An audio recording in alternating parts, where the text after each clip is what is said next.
وَلَقَدْ يَسَّرْنَا الْقُرْآنَ لِلذِّكْرِ فَهَلْ مِن مُّدَّكِرٍ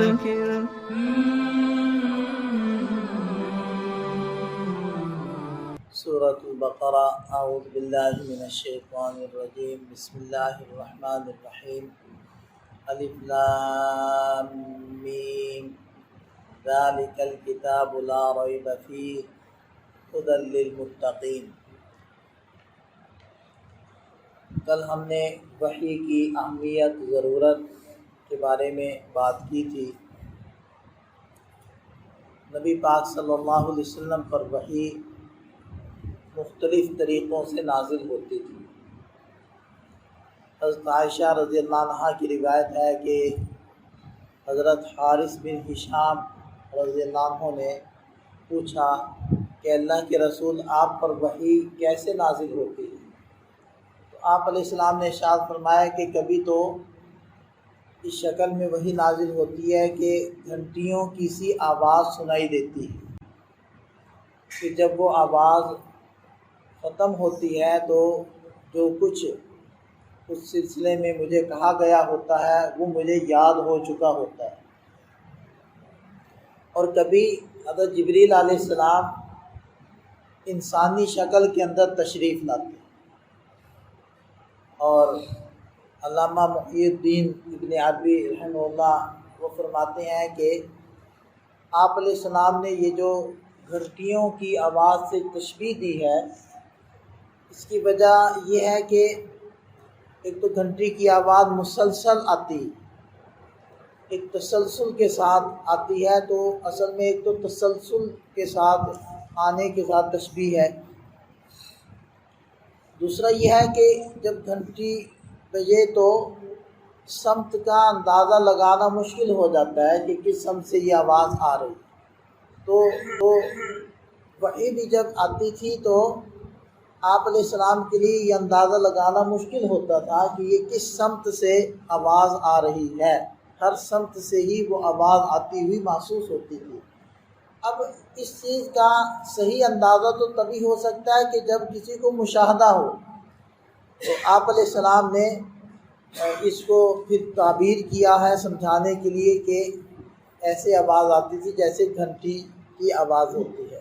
بہرحال آپ علیہ السلام ارشاد فرماتے ہیں کہ یہ جو سلسلہ ہوتا تھا وحی کا، یہ جو طریقہ تھا، یہ سب سے زیادہ بھاری ہوتا تھا۔ حضرت عائشہ رضی اللہ عنہا فرماتی ہیں کہ آپ علیہ السلام پر جب وحی کا نزول شروع ہوتا تو سانس پھولنے لگتی اور چہرے اقدس کا رنگ متغیر ہو جاتا، زرد پڑ جاتا، اور آپ علیہ السلام کو سخت سردی کے اندر بھی پسینہ آنے لگتا، پیشانی پر پسینے کے قطرے موتیوں کی طرح سے نمودار ہو جاتے، اور آپ علیہ السلام پر وحی جب اتر رہی ہوتی تھی تو اس کا بوجھ پڑتا تھا، حتیٰ کہ اگر کسی سواری پر ہوتے تو وہ سواری اس بوجھ کو محسوس کرتی۔ اور ایک مرتبہ حضرت زید رضی اللہ عنہ کی ٹانگ پر، ران پر آپ علیہ السلام نے سر رکھا ہوا تھا، تو وہ بوجھ کی وجہ سے ٹوٹنے کے قریب ہو گئی، تو اتنا بوجھ پڑتا تھا۔ اور بعض دفعہ یہ جو وحی کا نزول ہوتا تھا، اس کا اندازہ یا یہ محسوس ہو جاتی تھی کسی دوسرے کو بھی، جیسے کہ حضرت عمر رضی اللہ عنہ فرماتے ہیں کہ جب وحی آتی تو مجھے آپ علیہ السلام کے چہرے اقدس کے پاس مکھیوں کی بھن بھنانے کی آواز محسوس ہوتی۔ تو بہرحال یہ ایک طریقہ تھا وحی کے نزول کا۔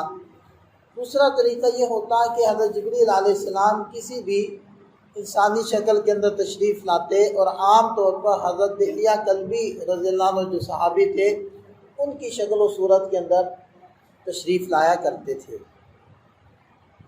تیسری صورت وحی کے نزول کی یہ تھی کہ آپ علیہ السلام حضرت جبریل علیہ السلام کو ان کی اپنی اصلی حیت اور شکل و صورت میں دیکھیں، اور یہ آپ علیہ السلام کی زندگی میں 3 بار ہوا۔ ایک بار خود آپ علیہ السلام نے خواہش کا اظہار کیا کہ اے جبریل میں آپ کو دیکھنا چاہتا ہوں۔ دوسری مرتبہ معراج پر ہوا سدرۃ المنتہا کے پاس، اور تیسری مرتبہ ابتدائی وحی کے اندر جب ابتدا میں وحی کا نزول شروع ہوا، اس وقت حضرت جبریل علیہ السلام اپنی اصلی حیت کے اندر تشریف لائے تھے۔ چوتھا طریقہ وحی کا کہ آپ علیہ السلام براہ راست اللہ تعالیٰ سے خود ہم کلام ہوں، اور یہ ایک مرتبہ تو بیداری میں ہوا معراج کے موقع پر، اور دوسری مرتبہ خواب میں آپ علیہ السلام نے اللہ تعالیٰ سے بات کی اور ہم کلام ہوئے۔ اور چوتھا طریقہ کہ حضرت جبریل علیہ السلام نبی پاک صلی اللہ علیہ وسلم کے دل پر القاء فرما دیتے، دل میں ایک بات کو ڈال دیا کرتے تھے۔ تو یہ 5 طریقے تھے وحی کے نزول کے۔ سورہ بقرہ ہم لوگوں نے شروع کی تھی، تو سورہ بقرہ قرآن کریم کی طویل ترین مدنی سورت ہے، جس کے اندر مشائخ فرماتے ہیں کہ 1000 اوامر ہیں، 1000 نواہی، اوامر یعنی اللہ تعالیٰ کے احکام جن کا وہ کرنے کا اللہ نے حکم دیا، اور نواہی یا نہیں جن کاموں سے روکا۔ اسی طرح 1000 حکمتیں ہیں اس صورت، اور 1000 اخبار و قصص ہیں، خبریں اور قصے۔ اور یہی وجہ تھی کہ جب حضرت عمر رضی اللہ عنہ نے اس سورت کو تفصیل کے ساتھ پڑھنا شروع کیا تو 12 سال لگ گئے، اور حضرت عبداللہ ابن عمر رضی اللہ عنہ نے اس کو 8 سال کے اندر مکمل۔ اور اس سے پہلے جو سورت ہے سورۃ الفاتحہ، اس کے اندر اللہ تعالیٰ نے اب ایک تو اپنی ربوبیت کو بیان کیا، دوسرا مستحق عبادت اللہ تعالیٰ کی ذات ہے، تیسرے نمبر پر طلب ہدایت، ہدایت کی طلب، ہدایت کی دعا، اس کا تذکرہ تھا۔ تو سورۃ البقرہ کا ابتدا وہ بتلا رہا ہے کہ جس ہدایت کو تم طلب کر رہے ہو، ذالک الکتاب، وہ ہدایت یہ ہے، کیونکہ اس ہدایت کی ہی تو پورا قرآن تشریح ہے۔ جس ہدایت کا تذکرہ سورۃ الفاتحہ میں، پورا قرآن اس کی وضاحت ہے کہ وہ ہدایت یہ ہے۔ دوبارہ سورۃ البقرہ کے شروع میں الف لام میم، یہ حروف مقطعات میں سے ہے۔ یہ مختلف صورتوں کے شروع میں یہ حروف آتے ہیں، اور ان حروف کو الگ الگ کر کے پڑھنا ہوتا ہے، ہر حرف کو الگ پڑھنا ہے، الف کو الگ، لام کو الگ، میم کو الگ، الف لام میم، یعنی اس کو علم نہیں پڑھنا، الف لام میم پڑھنا۔ تو چونکہ ہر حرف کو الگ الگ پڑھا جاتا ہے، اس لیے ان کو حروف مقطعات کہتے ہیں۔ اور علماء فرماتے ہیں کہ یہ اللہ کا اپنے رسول صلی اللہ علیہ وسلم کے مابین ایک راز ہے۔ اللہ تعالیٰ نے اس کا معنی آپ علیہ السلام کو بتلائے ہیں، اللہ تعالیٰ ہی اس کا معنی بہتر جانتے ہیں، آپ علیہ السلام اس کا معنی جانتے ہیں۔ اور چونکہ اس کے معنی کے ساتھ کچھ احکامات موقوف نہیں تھے، یعنی کچھ اعمال موقوف نہیں تھے، اس لیے آپ علیہ السلام نے امت کو اس کا معنی نہیں بتلایا۔ اگر ہماری ضرورت ہوتی تو ہمیں معنی بتلا دیا جاتا، ہماری چونکہ ضرورت نہیں تھی تو ہمیں معنی اس کا نہیں بتلایا گیا۔ اس لیے اس کا ترجمہ عام طور پر کرتے ہیں اللہ اعلم بمرادہ، اس کی مراد اللہ تعالیٰ ہی بہتر جانتے، اس کا ترجمہ نہیں کرتے حروف مقطعات کا۔ اور دیکھیں کہ سورت کے ابتدا میں پہلی آیت سے ہی اللہ تعالیٰ نے بتلا دیا کہ اے انسان، تیرا علم ناقص ہے، تو نہیں جانتا، تو جاہل ہے۔